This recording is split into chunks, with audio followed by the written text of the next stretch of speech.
Hello friends, this is Grief speaking. Today we're finishing up the J-Horror movie Iceberg with tiers 8 and 9. Don't worry though, I'll be doing a bonus video that'll include entries I missed or new entries as well as recommendations from you guys. I want to point out that these two final tiers are extremely obscure. I did my best to get the general description of each film, but I couldn't always find the actual films or even clips, so in those cases I'll display the movie posters instead. Other than that, it's been cool learning about these crazy obscure films, so I think you'll enjoy it. If you want to support my channel, consider becoming a patron where you'll get a shout out at the end of every video as well as bonus videos, so if you're interested, check out the link in the description. But anyway, let's not waste any more time and just get right into the video.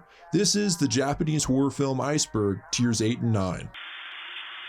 The tier 8 description reads, very hard to find films never released outside of Asia, almost impossible to get with English subtitles, and logged by less than 100 on Letterboxd. Starting with Death Forest Forbidden Forest. Death Forest was originally a free PC game in the vein of Slenderman. You travel through the forest while constantly being stalked by a giant floating head that tries to eat you. There's also these gangly armed white creatures lurking around as well. So Forbidden Forest is actually a live action film based on this game, which is kind of interesting because it's not even really a mainstream game or anything like that, and I'm not trying to knock it, I was just surprised to see a feature film based on it. So in the film, a group of friends go on a road trip when their car breaks down in the middle of the forest, and before they know it, the giant head I talked about shows up and starts munching people along with all the creepy white creatures. This movie moves really slow at the start. To give you an idea, almost nothing happens the first 40 minutes of the film. No one dies, and there's very limited creature interactions. And to put that into perspective, it's only a 60-minute movie, so that's not good in my book. Anyway, the last 20 minutes is really entertaining because the giant head is a really unique horror villain and is legitimately creepy. In the game, the head is basically just a flat image, but in the film, it's a weird mix of CG and green screen that actually works for what it is. I was surprised that they show the creature for an extended amount of time. I figured it would be one of those movies where you only see brief glimpses, but no, there's a couple of shots that linger on their faces, so props for that.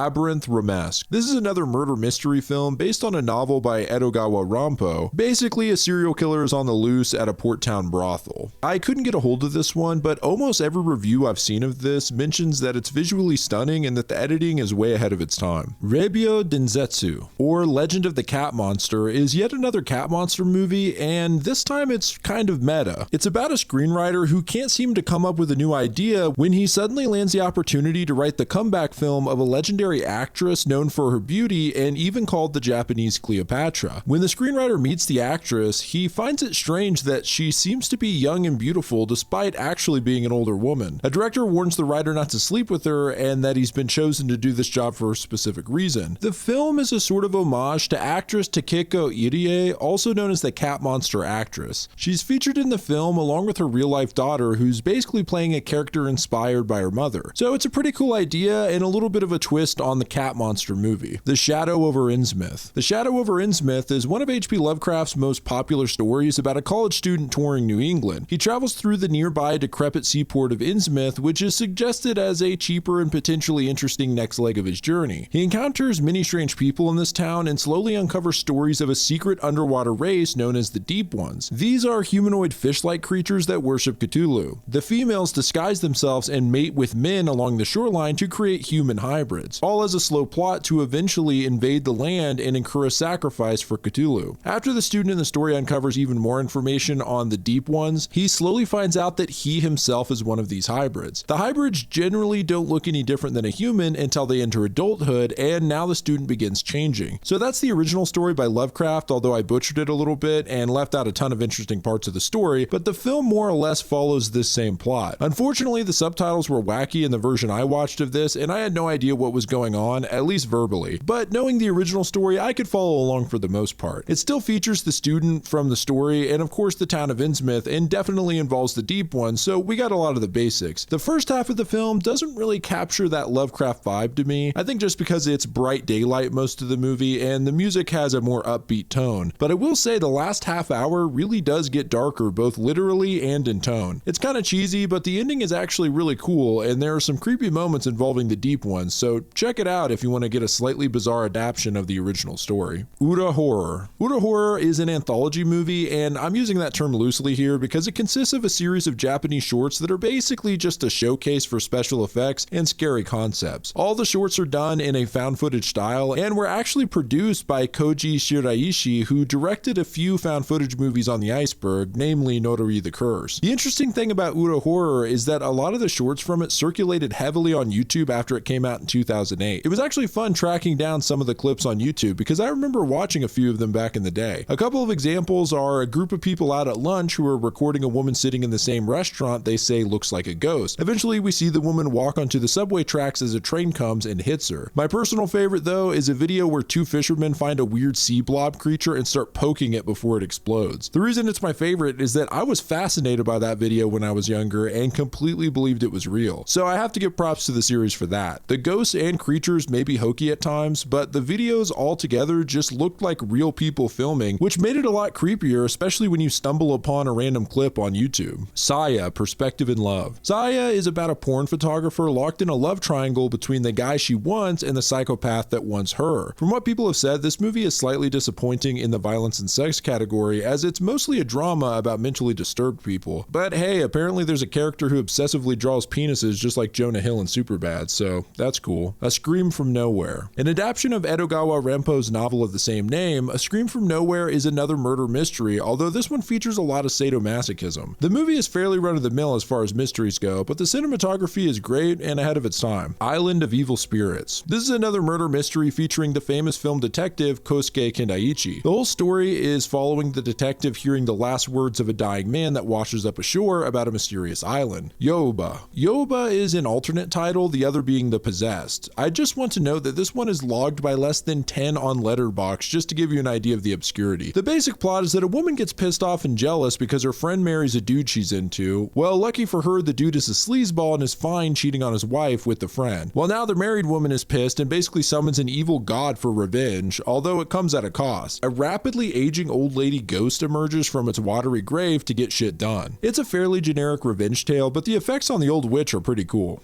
Door. Door is about a housewife who gets increasingly threatening phone calls from a stalker who knows where she lives. This causes the woman to stay locked in the apartment, mortified to open the door. Not much to say about it, it's a sort of generic stalker film. Kappa. A Kappa in Japanese folklore is a river goblin who has a bowl on its head, and if it spills the bowl, it dies. It's a pretty cool creature, but from what I gather, the Kappas in this film are a far cry from the original folktale. And if you want to see a more accurate description of the original yokai, you can check out my yokai video. Anyway, this film is about a boy who encounters Kappas, befriends them, and then tries to protect them from the local authorities. Yeah, it's basically an ET ripoff. Although, this is no Mac and Me, there's a little more depth than that. The Kappas are presented as sacred guardians whose neglected cult is the cause of flooding, crop failures, and worse. I think this film is actually worth watching, and a lot of people who have reviewed it said that it actually made them tear up. Terror in the Streets. Terror in the Streets released in 1970, although it was thought to be lost media until luckily someone found that it had aired on TV once. The film follows a woman whose life seems to be falling apart. She gets dumped, she loses her job, and she's getting kicked out of her apartment. To make things worse, her apartment is robbed, her job application is rejected, and she's accused of robbing a man. It's hard to watch all of these terrible things that keep happening to this poor woman, and they only ramp up as it goes along. There's some big twists at the end that reveal what's going on, but from what I hear, the movie is highly confusing and the ending doesn't quite tie up every loose end, but you can judge it for yourself if you can get a hold of this movie. Queen Bee. Another murder mystery revolving around the murder of an old governess, which takes place at a wealthy family's country estate. Family secrets and lies dating back several generations must be sorted to solve the case. This one seems very similar to the Inugami family, but I've read that it has some wacky editing choices and lingers on a little too long. The Fang in the Whole. This is about a detective trying to solve a mysterious murder where the victim has a bullet hole in his head, but no bullet. It's got some ghost elements and a lot of sexual sleaze, but the main thing that almost everyone mentions in this film is the colors and set design, which are all soaked in green. White Panic. This is a really bizarre one. White Panic is about 4 people who mysteriously wake up in a white room naked. At first they argue and fight for only 3 towels in the room, but soon try and piece together why they're there and who kidnapped them. Every so often, a gas is sprayed into the room, and sometimes people in hazmat suits come in and force feed them a strange liquid before leaving again. Most reviews I've seen of this one are negative, saying that the characters are annoying and the mystery of it all isn't interesting enough to keep the attention or worth pondering about afterwards, but I think the premise sounds pretty interesting. A Mummy's Love. This is one of the weirdest mummy movies I've ever seen. It's about a 1,000-year-old monk who achieved enlightenment in death, but is brought back to life as a weird sex fiend. He knocks a woman up who then gives birth to hundreds of little golden Buddhas. It's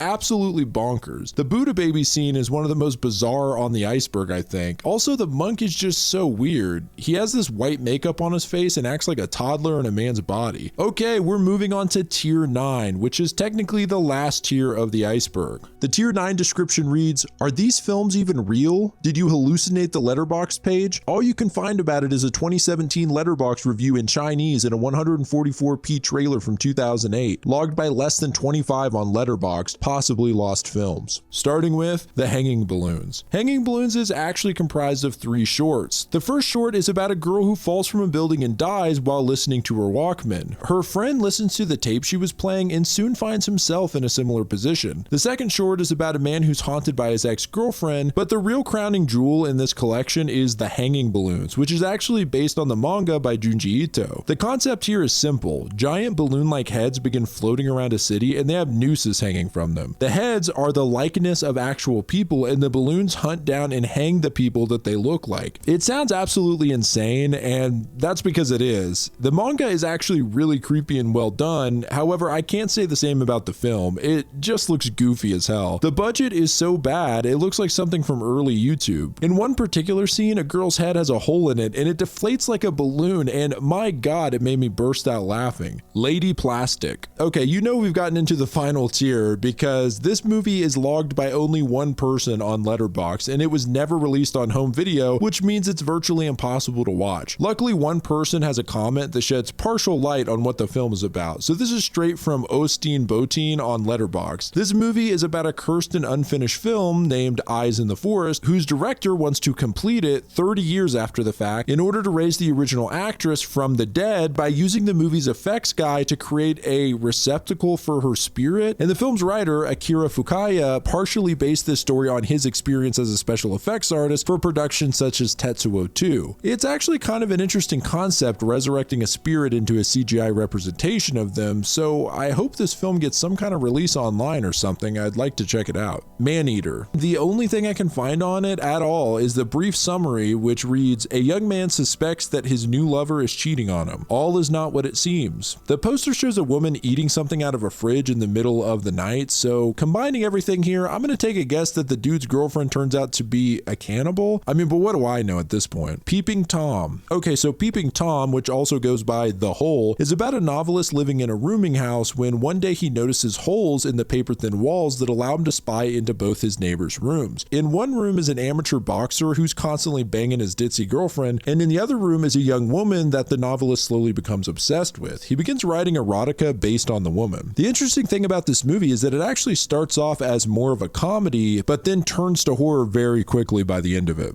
Mipporin. Mipporin is about a teen idol, Yuka, who becomes the new member of a pop group, but her bandmates tell her she must do some voice training to strengthen her skills. So, by recommendation, she's sent to a remote cabin to be trained by Miho, her new trainer. The problem is, Miho is very strict and slowly gets frustrated with Yuka, who just isn't meeting her expectations. And also, it turns out that Miho is more than just a hard-edged teacher. She's kind of a psycho and starts physically bullying Yuka. There's a lot of similarities between this film and the classic Stephen King novel Misery, and although it's not extremely gory or disturbing, the idea of a teacher basically trapping you in a remote cabin is definitely a scary concept. Lovefoolery, Case of a Severed Head. First of all, that name is crazy, but I kind of like it. Anyway, the film's about a young wife who's murdered by her husband after he drugged her and left her on a railway. Her severed head soon starts to exact revenge on the murderer. I don't know how to get a hold of this movie, but the premise sounds pretty cool, I gotta say. The Dismembered Ghost. The Dismembered Ghost is about Masako, a young woman who returns home after her father dies. Her father's second wife has already gotten a new lover and makes the assumption that she'll inherit the estate. Well, the father apparently has left everything to Masako. So now Masako's older sister, along with her father's wife and lover, hack Masako's body up into pieces. Of course, Masako's ghost comes back to haunt them all. The film is unique in the emphasis on limbs because each person is haunted by different body parts of hers, which is kind of a cool idea. Agi, the Fury of Evil. This is about two samurai brothers that seek out a demon who stalks the Agi Bridge. So the movie's basically samurai versus demon, and the effects on the monsters are pretty good here, with a lot of great blood and gore near the end as well. Cursed Village in Yudono Mountains. Couldn't find much on this one, I'll be honest, but it released in 1984, and it's about the president of a food company who's found murdered in a locked bathroom. His body's covered in mummified hands. Soon after, Taki, a Buddhist monk, begins to privately investigate the matter. The Viper's Hex. This is about a prostitute in Tokyo. She ends up pregnant, which pisses off her pimp, who's a real scumbag. As she's pushed to her limits, she calls upon an inner spirit that's been with her since childhood that she calls the Viper. She slowly becomes more violent as the Viper takes control as a means to try and rectify her situation. From what I've read, it doesn't play into horror enough to really satisfy any fans of the genre, but the tragedy of the character's life, and particularly her relationship with the pimp, are enough to put you on edge. Bugs. So Bugs is a sort of Jaws ripoff where people are mysteriously dying on a coastal town and the mayor refuses to do anything about it. But it turns out to be killer bugs that you don't really see till the end of the movie, and it's really blurry and close up, so you don't even get the satisfaction of the bad effects you would usually get from a B movie. Legend of Homo Aquarelius. Legend of Homo Aquarelius, or Acri, is a weird-ass mermaid movie. As far as I can tell, it's about a scientist who was saved by a mermaid as a child and reconnects with it as an adult. I'm kind of unsure, but this one definitely doesn't feel like a traditional horror movie, although the creature effects on the mermaid do look pretty good for the time. I don't know. The Hiding. The Hiding is yet another stalker movie, but with a weird twist. It's about Narumi, a young woman whose stalker ex-boyfriend leads her into having a mental breakdown. One day, a mysterious woman breaks into Narumi's room and threatens her. The woman has the ability to read minds and searches through Narumi's memories, finding the ex-boyfriend who then appears in the apartment. So I think that's the idea, but to be fair, I got a lot of this info from poorly translated Japanese on an obscure website, so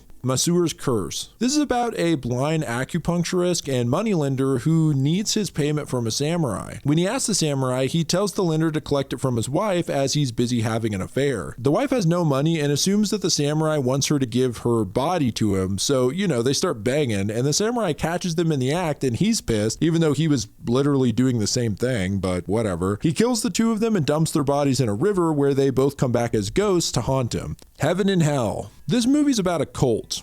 As the cult members, mostly young women, travel on a bus through the snow, it breaks down and they're forced to travel through the harsh weather to a nearby hotel. We follow one of the members, named Remy, as most of the cult members are now being killed off, including the main guru, and they all come back as zombies chasing Remy through the snow. It definitely sounds like a bizarre one. Woman Transformations. Also known as Yokai Kaiden, is about three girls slowly turning into yokai. It's told in 3 segments, although all of them interconnect in some way. The first segment is about a shy model who constantly feels bullied by her work colleagues. One day her neck begins hurting so badly she has to go to the hospital. While in the hospital, she shares a room with a severely battered woman and discovers that her neck can stretch to impossible lengths, so she becomes a Rokurokubi, which is one of the most iconic yokai. The second segment follows a girl whose nails begin to slowly grow long and sharp by the day. She feels intense pain cutting them, so she just lets them grow. The situation gets out of hand as they become more and more dangerous and harder to control. This is a Kamaitachi yokai. The third and final segment follows a shy student whose desperation for friends leaves her hanging with a bad crowd. She gets assaulted one day and ends up in the hospital next to the first girl. Her face slowly begins to melt away, first her ears, then one eye, and so on, slowly deforming her and leaving her as a Nopera, a faceless yokai. It's a bit low budget, but I think the way the stories are woven together is pretty cool and makes it worth the watch. Okay, well that is the end of the official iceberg chart, but like I said, I'll be making one more video to include your suggestions as well as any other loose ends. Of course, this is an ever-growing genre and there are always new discoveries, so if I get enough suggestions, maybe I'll do more videos in the future, much like I did with the horror manga iceberg. Shout out to my patrons, Naomi Romero, Soma, Krusty the Crab, One Group, Laz Wishgender, Glimmering Haster, Hunter Piva, Tora, Heather M, Glenn Bridges, Creepypasta Cube, A Slightly Bigger Ant, Hannah Connor Broadstreet, Jinxie Baby, Ricky Shadow, Chase Middleton, Kohi, Matt Rozak, Momomochi. You guys are awesome. If you want a shout out like that at the end of every video as well as bonus content, consider becoming a patron. Almost all of these J-Horror videos have been demonetized, and actually most of the videos on my channel are, which is fine. That's sort of expected for anyone who focuses on horror on YouTube, but I really do appreciate the support from you guys. It's really helped in growing the channel, so a sincere thank you to the patrons and to everyone who's been watching all this time. I'm coming up on 25,000 subs, which is absolutely insane. Anyway, I'm blabbering way too much. This is Grief speaking. Goodbye, friends.